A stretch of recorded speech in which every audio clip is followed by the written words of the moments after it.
Evil Genius 2 gives you 4 potential planet conquerors to pick from. They each have their own strong, some would even say domineering personalities, but today we're getting to know one in particular, Zalika.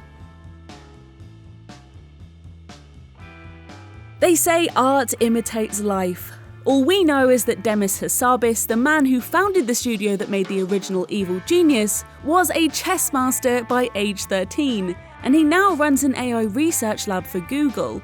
In Evil Genius 2, meanwhile, you play as Zalika, who created her first AI at age 6 and beat it at chess a year later. We can't help but feel that those two would probably get on. The thing is, any resemblance has to be coincidental because Zalika is flesh and blood, as real as you or I or Demis. How do we know? Because we sent a film crew over to Montañas Gemelas to track her every move over a 24-hour period. What you see here is raw footage, edited for clarity and shot mostly from an isometric viewpoint for some reason. I guess every director has to find their own style, right? Hitchcock and Spielberg already did close-ups to death. They're passé now. Once the tape spools out, you can find more recordings of Evil Genii here on the channel, including a day in the life of fan favourite Maximilian. Just don't tell anyone you've seen this video. It was distributed purely on a family and friends basis, and since Zalika doesn't have either, that means it was meant to only ever be seen by her. Please stop looking at me like that. The first thing Zalika does in the morning is cover her head with a goldfish bowl. She told us that the dome is actually a metaphor. It's supposed to represent a light bulb in tribute to her own genius. Or at least that's what we think she said. It was all a bit muffled, really. One happy side effect of the dome is that Zalika is unable to hear anything her minions say. That means she can shout instructions without having to endure complaints or excuses about lack of funding. It's a one-sided relationship that suits everyone. Some people just aren't cut out to make their own decisions. I mean, be honest, don't you wish that every day you could just throw on a yellow jumpsuit and be told what to do? Zalika's minions even have their Netflix viewing decided by mandate, so they never have to experience the anxiety of trying to decide what to watch next. We're jealous, quite frankly. It's 10 AM and Zalika is running through her daily check of staff numbers. New hires and departures are a regular occurrence in any rapidly growing lair, and the boss isn't fussed about how many minions are kicking about. The only thing that matters to her is whether the total is an even number. If it's odd, then one minion needs to be unhired. If they're lucky, that means they get sent to the world stage. No, I'm not having you coming back here, tracking justice all over the place like mud. At 10:45 AM, Zalika heads to the lab to check on research progress.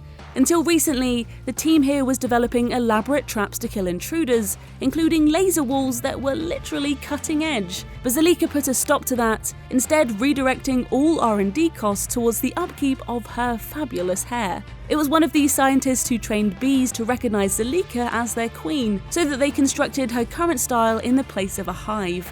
Fun fact, bees are actually on better contracts than minions, who all have to sign a waiver in case of accidental death. Turns out it also covers non-accidental death. Personnel.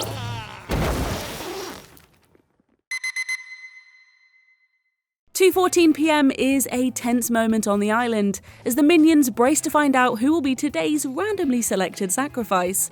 It's a practice that may sound brutal and mystical to outsiders, but is grounded in hard science. According to Zalika's metrics, 14 minutes past 2 is the precise moment when daily productivity takes a steep dive. It's when minions start to digest lunch and daydream about the families they've left behind for a 200-hour working week. Luckily, that downward turn can be offset with a single shot to the temple of a colleague. So long as there's one witness, fear will spread among the minions and work will pick up. It's a new, dynamic form of motivational speaking, in which the speaking is more like panicked whispering. Expect a TED Talk from Zalika later this year. 3 PM. Zalika is a tech billionaire. Though unconfirmed, it's rumoured she built her fortune in simulation video games. Seems unlikely. Isn't it just Call of Duty that makes all the money? Anyway, she's the first tech billionaire to take her stocks out of Silicon Valley and convert them into solid gold. That's meant carving out a huge chunk of space in the island and reducing the size of minion sleeping quarters. But whose sleep is more important? Theirs, or the boss's, because there's nothing like the feeling of walking through a field of gold, as Zalika does 3 or 4 times a day. Take a little gold for yourself, then send the rest back here. Use your share to live a quiet life. Or else. 4 PM. We can only assume that, having completed chess as a child, Zalika moved on to Minesweeper. That's the only way to explain the full hour she spent watching the security cameras as minions cleared out a pillar of rock to make way for her new inner sanctum. Like Zalika's dress sense, Minesweeper came to prominence in the 60s and offers the satisfaction of clearing a grid square by square.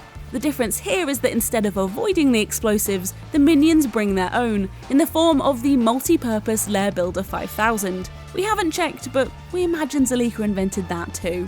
At the time this was filmed, the camera crew were bored out of their minds. But now we're seeing it back in fast forward. There is something about it, isn't there? It's mesmerising. We should loop this and spin it off as one of those channels for people who like ASMR and pimple popping. Is she still looking over my shoulder? Nah. Oh good. Finally I can get back to solitaire.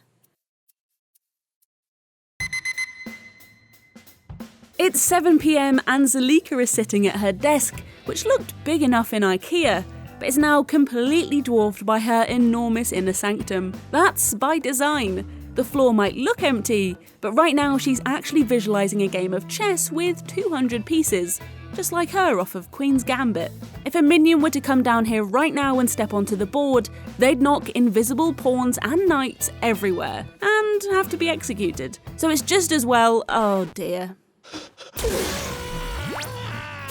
Body bags, incidentally, can move sideways, forwards and diagonally, but only 1 square per turn. 8:20 PM. Zalika heads out onto the plush carpet of her casino cover operation. In a traditional game of Baccarat, there are a few possible outcomes. Either the player wins, the banker wins, or there's a tie. But Zalika has tweaked the algorithm so that the match ends in one of 3 ways: banker, banker, or banker. The guests enjoy it less, but she enjoys it more. And you've got to prioritise self-care in this life.